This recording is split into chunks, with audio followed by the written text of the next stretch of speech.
In the years after the Civil War, a country doctor in the South could treat a family for a lifetime using plants gathered from the fields and woods around their cabin.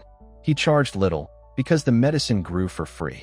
Then, over the following decades, a powerful campaign convinced America that real medicine came only from a bottle with a label and a patent, and the old healing knowledge, refined over generations and tested on the bloodiest battlefields the nation ever saw, was branded as quackery and quietly buried.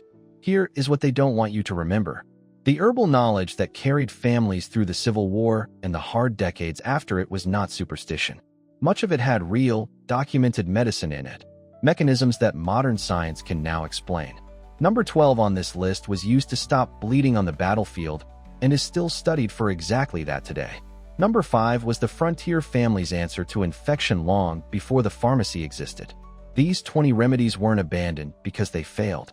They were abandoned because there was no profit in a plant anyone could grow, and a whole industry spent decades teaching us to forget.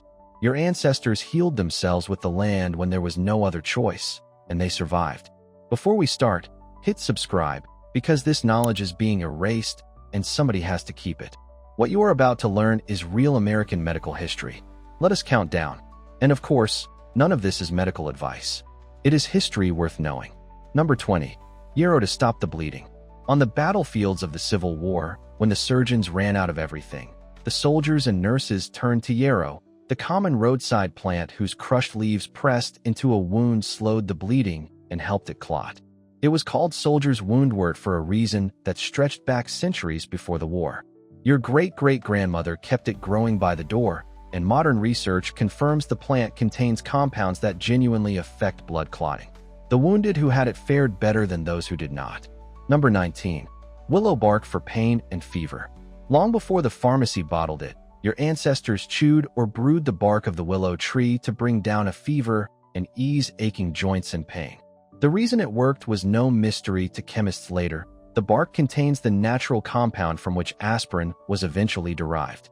A family with a willow growing by the creek had a reliable remedy for pain and fever for free, brewed into a bitter tea that generations relied on. Number 18.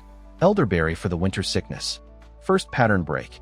Every fall, your great-great-grandmother gathered the dark clusters of elderberries and cooked them down into a thick syrup that the family took through the cold months to fight off the coughs and fevers that swept through every winter.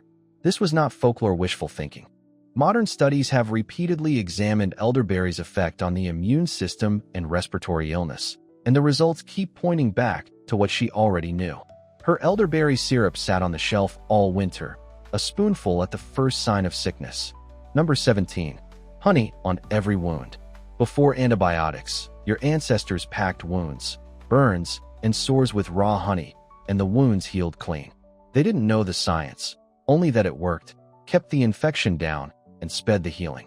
Today, hospitals use medical-grade honey on stubborn wounds for exactly the reasons your great-great-grandmother understood by experience: its natural ability to draw out moisture and resist bacteria. The honey from the family's own hives was both food and medicine, always within reach. Number 16. Garlic as the natural antibiotic.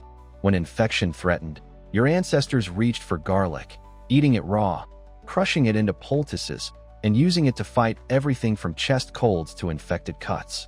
During wartime, when manufactured antiseptics ran out, crushed garlic was pressed into wounds to hold back infection.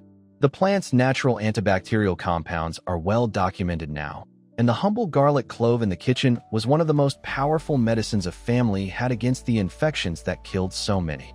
Number 15. Plantain leaf for stings and splinters. Second pattern break. That broad-leafed weed growing in every yard and footpath, plantain, was your great-great-grandmother's drawing poultice for bee stings, spider bites, splinters, and infected sores. She crushed the leaf and bound it over the spot, and it pulled out the venom and the swelling and eased the pain.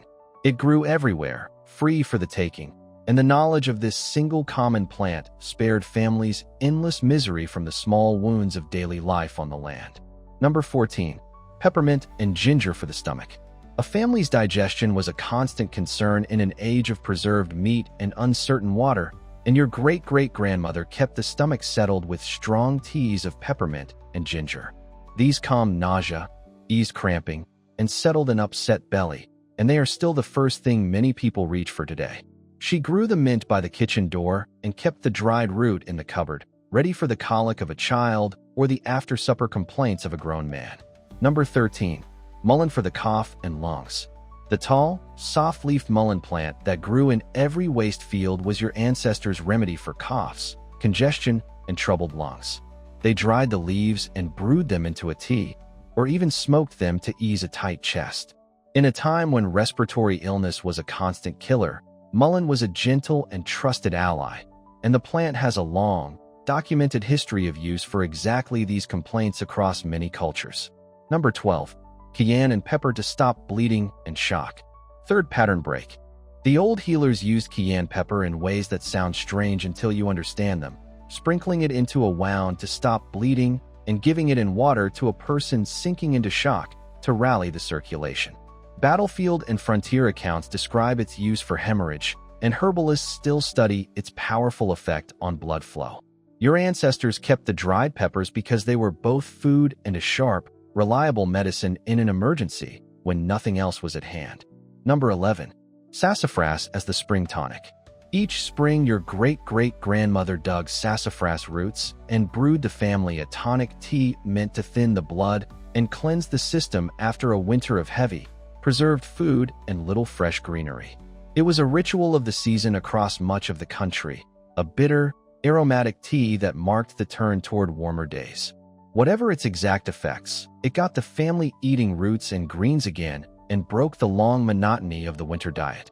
Number 10. Comfrey for broken bones and sprains. Comfrey carried the old name Knitbone, and your ancestors wrapped sprains, breaks, and deep bruises in poultices of its crushed leaves and root to speed the healing of the flesh and bone beneath.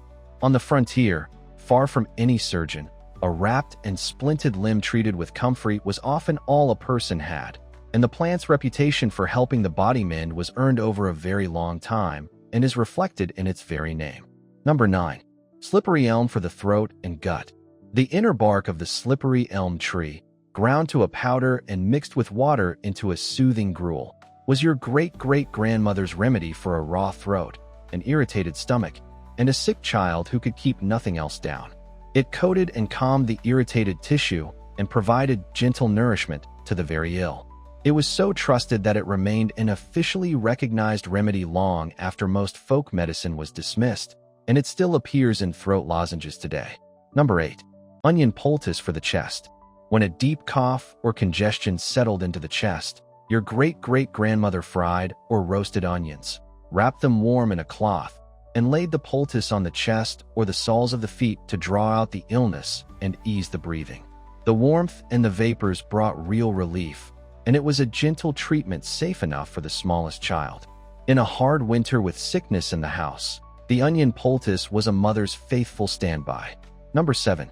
Charcoal for poisoning and bad stomach. Your ancestors knew that charcoal from the fire, ground fine and swallowed in water, would absorb the poison from a bad meal or a swallowed toxin and settle a violently sick stomach. This is no old wives' tale. Activated charcoal is used in emergency rooms to this very day for exactly that purpose, to bind toxins before the body absorbs them. The family kept the knowledge close, because food poisoning and accidental swallowing were ever-present dangers far from any hospital. The forgetting was deliberate. As the patent medicine companies and the new pharmaceutical industry grew, they spent enormous effort teaching America that healing came only from their bottles, and the old plant knowledge was mocked into silence within a generation or two. The plants still grow in the same fields. We simply forgot what they were for. Here is your challenge. Pick one. Just one. Learn to recognize the plantain growing in your own yard. Make a small batch of elderberry syrup this fall. Find out whether willow grows near your water. Tell me in the comments which one you'll learn, and tell me if your grandparents ever doctored you with something from the garden, because somebody in your family tree knew every remedy on this list. That knowledge did not die. It just went quiet. It is time to start listening again.